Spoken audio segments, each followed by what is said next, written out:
$100 million ad campaign wants to fix Jesus' image. Mm-hmm. His followers, however, remain a problem. Hi, I'm Scott. Hi, I'm Mark. So what? Yeah, okay. So, religionnews.com. Mm-hmm. There are always people trying to think about how to reinvigorate the church and its perception problem, right? And so we have a company called Signatree in Kansas who is spending $100 million on an ad campaign to fix the image of Jesus because they feel like in all of the bad press that Jesus's people get in the United States, that Jesus himself does not deserve a bad rap. Like, I just read an article like this week or last week, and it was like teenagers overwhelmingly have a positive view of Jesus.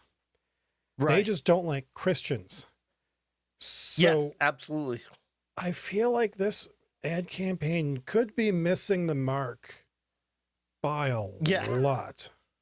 Right. I feel like so for those of you who don't know, before we hit the record button, Mark and I have a quick meeting and we kind of put together our ideas. And I think I've done a decent job on this story of kind of a sequence of thoughts. Okay? Mm-hmm. So let me start here.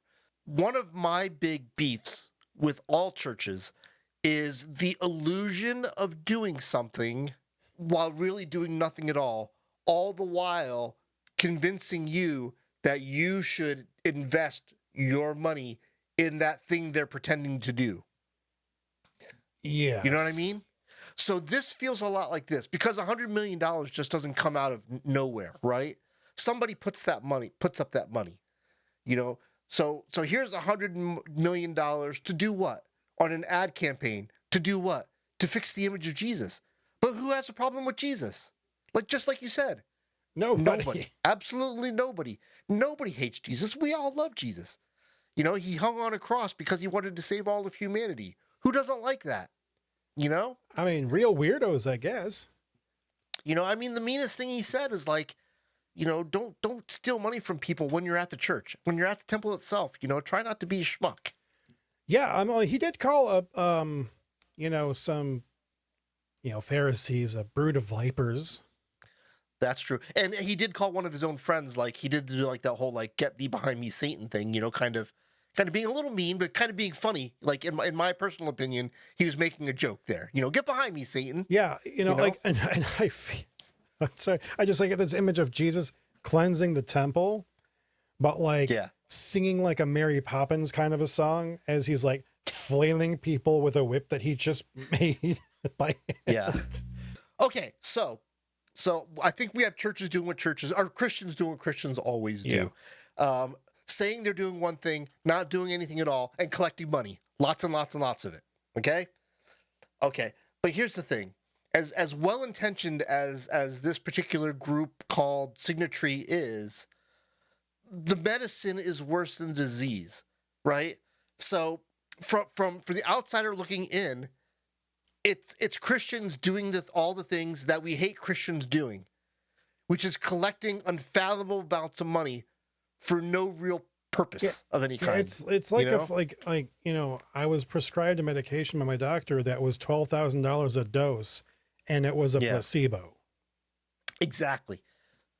You know, so you got churches doing what they're doing. Yes. And they're not doing anything at all. But here's the thing, like $1 million here and $1 million there, like this is real money that can be like you can do real things with. I mean, I understand like that we are living in the era of ultra billionaires now, and $1 million just doesn't do what it used to. But you can do a lot with $100 million. Like you can open up an entertainment facility. Oh yeah, you know, or you can feed a whole city of homeless people. Oh you know? My gosh, you know it's like this thing that where we have, and I don't want to say that Christians are worse at this than like the population at large, but they are. Well, that's the funny part is they used to be the best at it, right? You look at every big hospital that's been built, and it's usually built by a church, right? St. Mary's Hospital, something, Alexian brothers, exactly. Yeah. Like it used to be that the church was the homeless shelter, the church was the food bank, the church did finance the hospitals. These are things that the church was inherently good at.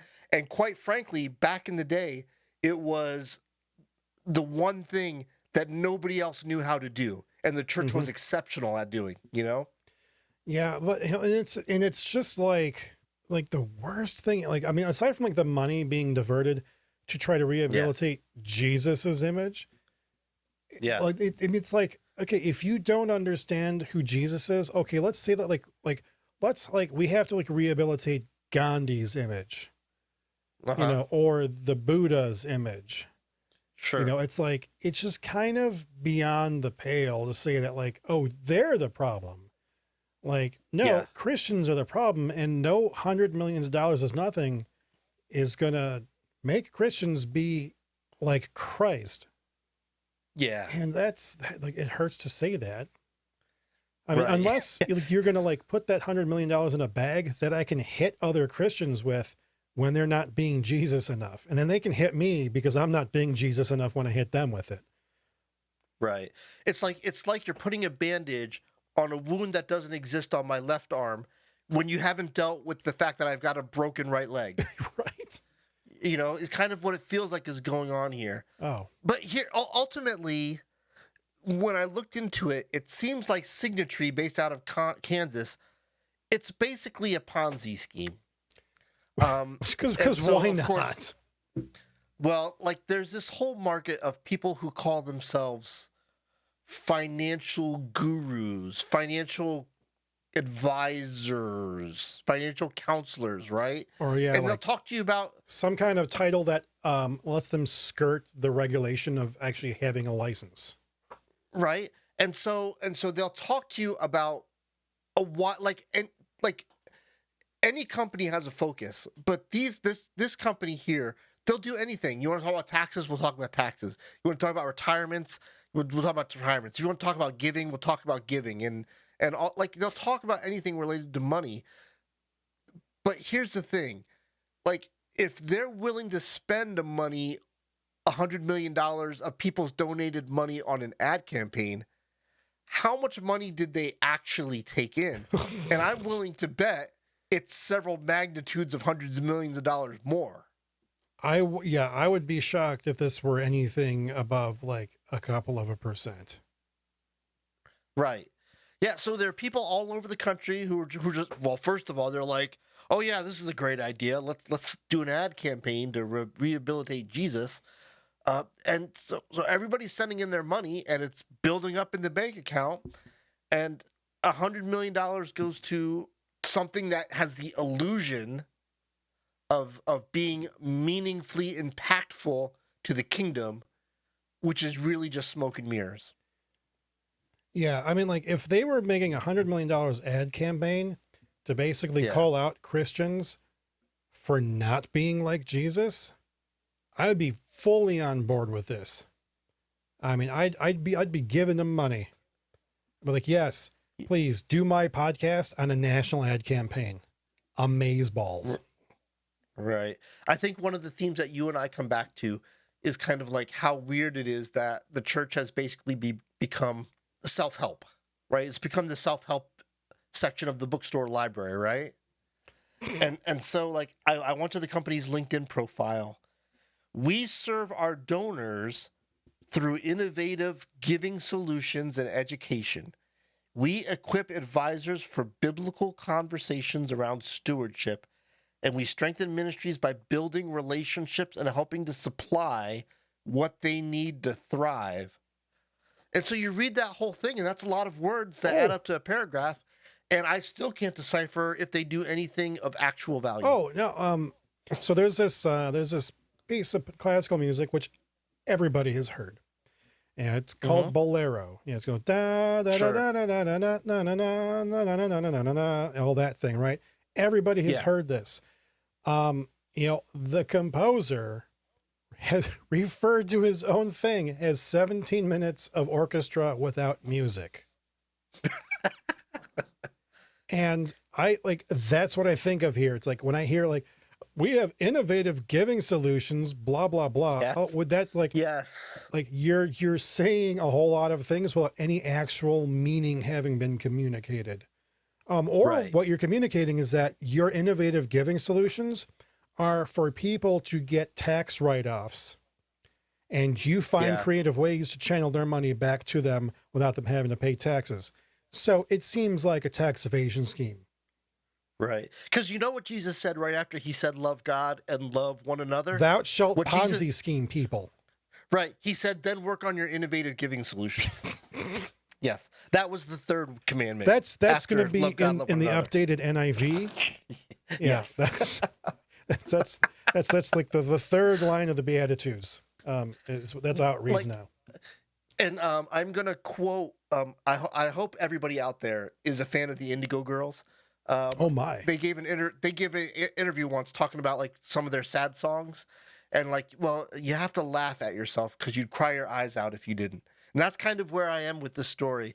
Like, if we don't laugh and make light of it, I'm gonna put my head through a wall. It's so frustrating to see this same kind of silliness masquerading as ministry over and over again. Right. And like, like we analyze this like, okay, well, how does this break the church? Yeah. And it doesn't break the church. The church is already broken. And this Yeah. hyper highlights how the church is broken. And Yeah. and so my question to you, Scott, then is, what is the way in which the church is broken that this is highlighting so powerfully? Oh yeah. So I think that well, you kind of alluded to it. Mhm. You can't fix the problem. You can't fix a problem by becoming part of the problem, right? It's like those people who are like, well, how do we end war? Well, we'll just go to war with all of our enemies. It's like, well, If we A, kill everybody, nobody yeah, can kill kill- each other anymore. killing everybody means that all the strong working people who know how to plow the fields are no longer available to you. So now everybody goes hungry. Congratulations, you know? Ugh. So yeah, you can't fix something by being part of the problem, and we need to identify when the things that we're doing are only the appearance of doing something instead of the actual doing of something. Yeah, this is like somebody who puts a cross up on like, the edge of their land that faces the highway because they think that that's going to like convert sinners or something, rather Yeah. than them actually going out and talking to the people driving on the highway. And that metaphor just broke down really bad at the end. Yeah. So, major fail. Go to the truck stop down the road and talk to Yeah, people. please, yeah, go to the local Waffle House Yes. or something. Or yeah. don't go to the Waffle House. My buddy and his son went to a Waffle House recently, and they paid for it dearly. Yeah, yeah. Yeah.